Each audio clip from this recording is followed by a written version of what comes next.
Александра Лукашенко ў выпадку такіх нейкіх лакальных удараў так па гэтым рэтрансляторам як себе будзе паводзіць, і гэта такое ўжо хіба што другое пытанне, але першае для мяне в прынцыпе вось гэта все ж пачалося ад гэтага інтэрв'ю для Аль-Арабі, і аўтобус пасля быў так, і пасля ультыматум Зеленскага. Вось у гэтым Аль-Арабі інтэрв'ю Лукашенко паўстаў для нас іншым абсалютна, як мы памятаем яго за гэтыя гады падтрымкі расійскай агрэсіі. Тут ён умераны такі быў. Уже не буду тут это так ваш хлеб забіраць. Ці сапраўды, на вашу думку, ён так вырашыў змяніць сваё стаўленне да вайны, да удзелу Беларусі ў вайне, і сапраўды ўжо гатовы, вось як ён тады сказаў, што вайну трэба завяршаць, і Беларусь тут гатова таксама ўжо як бы мірна сябе паводзіць. Ці гэта такая доўгатэрміновая сапраўды, ці вот нешта часовае, што Лукашенко ўжывае? Гэта, я думаю, не часовае. Гэта, калі казаць коротка, ён не на жарт спалохаўся. Спалохаўся менавіта таму, што ён убачыў сілу Украіны, яе прагрэс вось у гэтай ракетна-дронавай вайне. Калі ўжо украінскія дроны дастаюць і да Масквы, і да Урала, то Беларусь сапраўды, як вось тут гучала яна ўся як на далоні. І ён сам гэта прызнаў, дарэчы. Ён у тым самым інтэрв'ю Аль-Арабіі сказаў адкрытым тэкстам фактычна, што мы безабаронныя, і гэта такім кантрастам вялікім прагучала на тле ранейшых усялякіх такіх барабаннай вось гэтай параднай рыторыкі. Некалі ж ён у 22-м годзе, якраз перад гэтым шырокамаштабным уварваннем, смяяўся з украінцаў, казаў, што ў іх там драўляныя аўтаматы, і болей за 3-4 дні яны супраціўляцца не змогуць. Вось вам і драўляныя аўтаматы. Карацей, у яго мурашкі па спіне прабеглі, і ён зразумеў, ён жа казаў сваім генералам днямі на сустрэчы, што мы ўсе смяротнікі. Вось, што было у духу «Красная армія всех сильнее», то усе смяротнікі, так бы мовіць, натхніў сваіх генералаў у двукосці. То бок, гэта рэальны спалох, і ён на поўным сур'ёзе ўспрыняў вось гэту чорную метку ў прыватнасці ад Роберта Броўдзі, пра якога таксама згадывалі, пра тое, што 500 цэляў у Беларусі ўжо на алоўку. І, канешне, ён найперш думае пра сваё і палітычнае, і фізічнае выжыванне, і сябе, і сваёй сям'і. Адсюль вось усе гэтыя рэверансы, якія, на мой погляд, Зеленскага толькі Зеленскаму і ягонай камандзе толькі дадалі куражу. Яны ўбачылі, што ага, Лукашенко баіцца, Лукашенко прагінаецца, значыць, трэба ціснуць яшчэ мацней. І вось таму прагучаў гэты ультыматум, які на наступны дзень быў яшчэ і ўзмоцнены тым жа Зеленскім. Спадар Александр, але вось на вашу думку, вось, бо спадар Єген кажа, што, я бачу таксама украінскія спікеры і афіцыйна, неафіцыйна кажуць, так, магчымы удар праз 5 дзён, калі Лукашенко нічога не зробіць з гэтымі рэтрансляторамі. Магчымая некая аперацыя ўкраіны. Якім можа быць адказ, на вашу думку, Лукашэнкі, улічваючы вось гэтую новую ягоную лінію паводзінаў, якую мы пабачылі в інтэрв'ю для Аль-Арабі?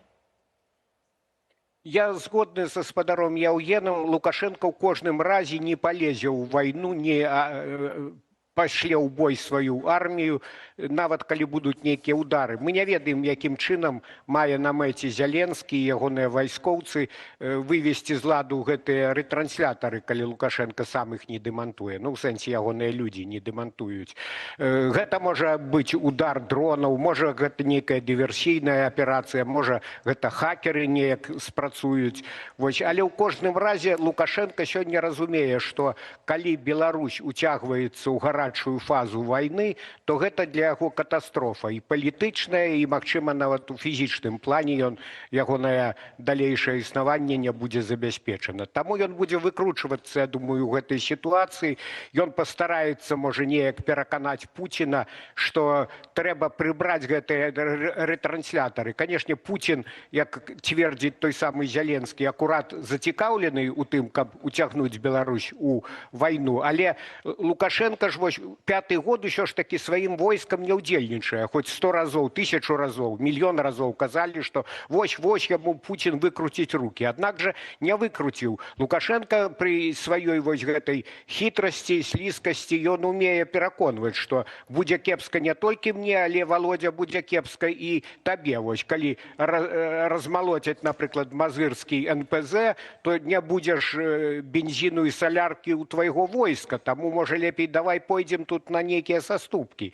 Я допускаю, что он постарается разрулить гэтую ситуацию неяк не публічна, без страты твару, каб саступіць украінцам і з Путіным неяк знайсці агульную мову. Але не факт, што гэта ўдасца. І вось тое, што Украіна робіць, вось гэты псіхалагічны ціск, псіхалагічны наступ на Лукашенко, які доўжыцца ўжо некалькі месяцаў, гэта такая прадуманая інфармацыйна-псіхалагічная аперацыя, на мой погляд, скіраваная найперш на тое, каб менавіта уздзейнічаць на слабейшае звяно ў гэтым хаўрусе двух аўтакратаў, двух дыктатараў, і каб убіць па магчымасці клін паміж Лукашэнкам і Крамлём. На вашу думку, сама гэта сітуацыя, якія рызыкі нараджае? Бо цяпер мы бачым уже рызыкі і з боку Украіны, правільна, і з боку Расіі, который можа скарыстацца гэтай сітуацыяй.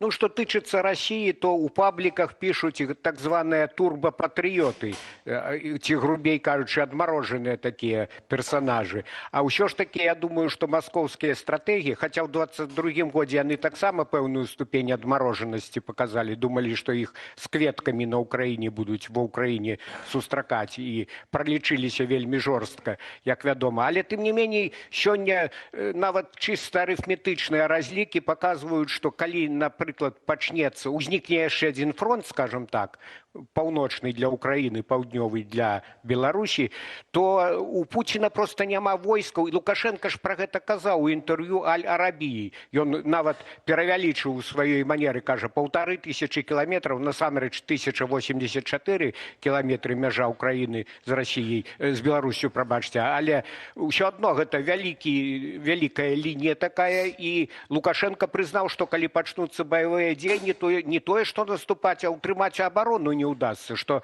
России спотребится перакидывать свои воинские некие силы, технику и так далее, а у Путина и так не хапае ресурсов на гэта. Проводить яшчэ одну мобилизацию, ну дык гэта за один день не провядзеш. Потым гэтых мобікаў трэба яшчэ неяк мінімальна навучыць, перакінуць у патрэбныя месцы, сканцэнтраваць там тэхніку, даць узбраенне і гэтак далей. Гэта ўсё патрабуе і часу, і ресурсаў, якіх у Путина няма. Таму я думаю, што гэта нереальна. І наўрад ці так ужо паціраюць рукі тыя людзі, якія канкрэтна адказваюць за стратэгію гэтай вайны там у генеральным штабе у расійскім. Хаця рызыкі, канешне, існуюць, і я зноў жа хачу вярнуцца до 22-го года, калі ўсе казалі, што рацыянальных матываў для Пуціна няма для ўварвання ва Ўкраіну, ён толькі палохае. Ну, ёсць рызыкі і для Украіны, конечно, з іншага боку, тому што калі сапраўды пачнецца гарачы канфлікт на украінска-беларускай мяжы, то гэта таксама запатрабуе вялікіх сіл. Цяпер там, наколькі я ведаю, можа спадар Яўген мяне паправіць, каля 15 тысяч толькі украінскіх вайскоўцаў. Гэта разам там з паліцыяй, з тэрытарыяльнай абаронай, гэта не надта вялікія сілы.